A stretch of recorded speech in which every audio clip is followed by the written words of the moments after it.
ಸಾಮಾನ್ಯ ಸ್ಥಾನ ಮತ್ತು ಮಹಿಳಾ ಮೀಸಲು ಚುನಾವಣೆಯಲ್ಲಿ ಸ್ಪರ್ಧಿಸಿದ್ದ ಸಾಮಾನ್ಯ ಸ್ಥಾನದಲ್ಲಿ ಆತ್ಮಾನಂದಕ್ಕೆ ಅವರು 32 ಮತಗಳನ್ನು ಗಳಿಸಿದ್ದಾರೆ.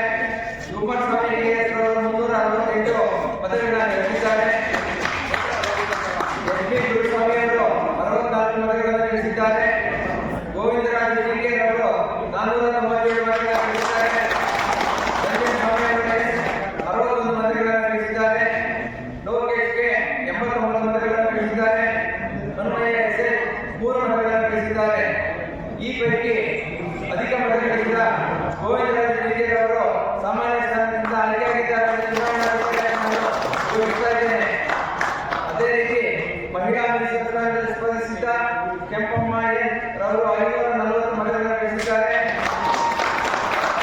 247 ಮತಗಳನ್ನು ಗಳಿಸಿದ್ದಾರೆ. ಎನ್ ಎಂ ಮಾಧವಿ ಅವರು 235 ಮತಗಳನ್ನು ಗಳಿಸಿದ್ದಾರೆ. ಡಾಕ್ಟರ್ ಮಂಜುಳಾಜಿ 62 ಮತಗಳನ್ನು ಗಳಿಸಿದ್ದಾರೆ. ಡಾಕ್ಟರ್ ರಚಿತಾ ಗಾಂಧಿ ಅವರು 31 ಮತಗಳನ್ನು ಗಳಿಸಿದ್ದಾರೆ. ಈ ಪೈಕಿ ಅಧಿಕ ಮತ ಗಳಿಸಿದ ಕೆ ಕೆಂಪಮ್ಮ ಅವರು ಮಹಿಳಾ 2024ರಿಂದ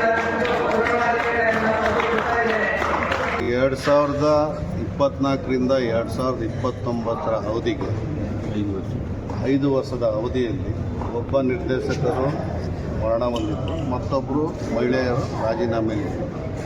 ಅದನ್ನು ಸಹಕಾರ ಇಲಾಖೆಯ ಆಕ್ಟ್ ಪ್ರಕಾರ 2 ವರ್ಷದೊಳಗಡೆ ಯಾರು ತೀರೋದ್ರೆ ಖಾಲಿಯಾದಂಥ ನಿರ್ದೇಶಕ ಸ್ಥಾನನ ಚುನಾವಣೆ ಮುಖಾಂತರನೇ ಚುನಾವಣೆ ಮಾಡಬೇಕು ಅನ್ನೋದು ನಿಯಮ ಇದೆ.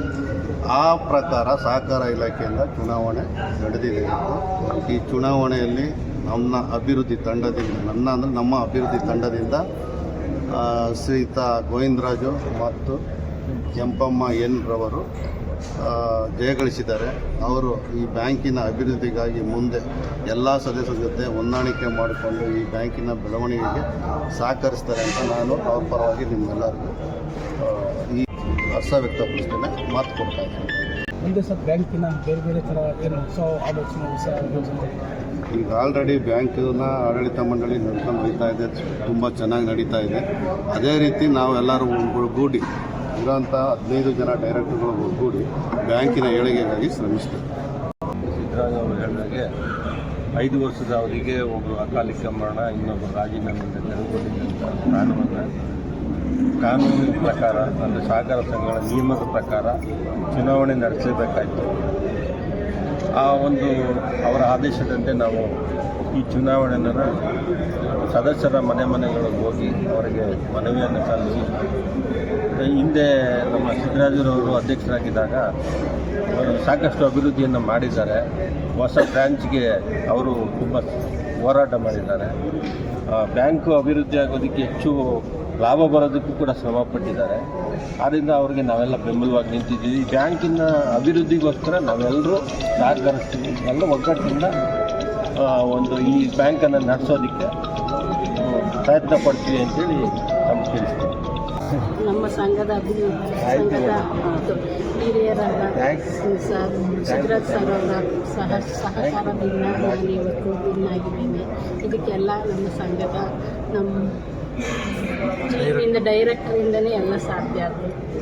ಇದು ನಾವು ವೋಟ್ ಮಾಡಿದೆ ಎಲ್ಲರಿಗೂ ವಂದನೆಗಳನ್ನು ಹೇಳುತ್ತೇನೆ.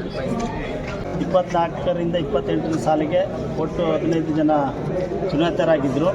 ಅದರಲ್ಲಿ ಗಂಗಾಧರಯ್ಯ ಅವರು ಮರಣ ಹೊಂದಿದ್ದರು ಮತ್ತು ಅನಿತರವರು ಸ್ವಂತ ಇದರಿಂದ ರಾಜೀನಾಮೆಯನ್ನು ಕೊಟ್ಟಿದ್ದರು. ಅದನ್ನು 2 ವರ್ಷದ ಒಳಗಡೆ ಎಲೆಕ್ಷನ್ ಮಾಡಬೇಕಾಗಿತ್ತು.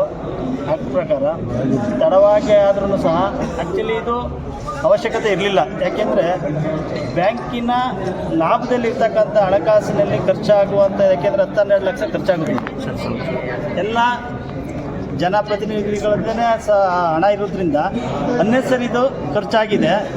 ಬಟ್ ಅದನ್ನು ಮಾಜಿ ಅಧ್ಯಕ್ಷರಾಗಿರ್ತಕ್ಕಂಥ ನಮ್ಮ ಗುರುಗಳು ಸಿದ್ದರಾಜ್ ಅವರು, ನಂದಣ್ಣವರು ಎಲ್ಲರೂ ಸೇರಿ, ಅವರು ಈಗಿರ್ತಕ್ಕಂಥ ಆಡಳಿತ ಮಂಡಳಿಯ ಸದಸ್ಯರು ಸೇರಿ ನಾವು ಈಗ ಹೊಸದಾಗಿ ನಾವು ಮತ್ತು ಕೆಂಪಮ್ಮನವರು ಆಯ್ಕೆಯಾಗಿದ್ದೀವಿ ಅಧಿಕ ಮತಗಳಿಂದ.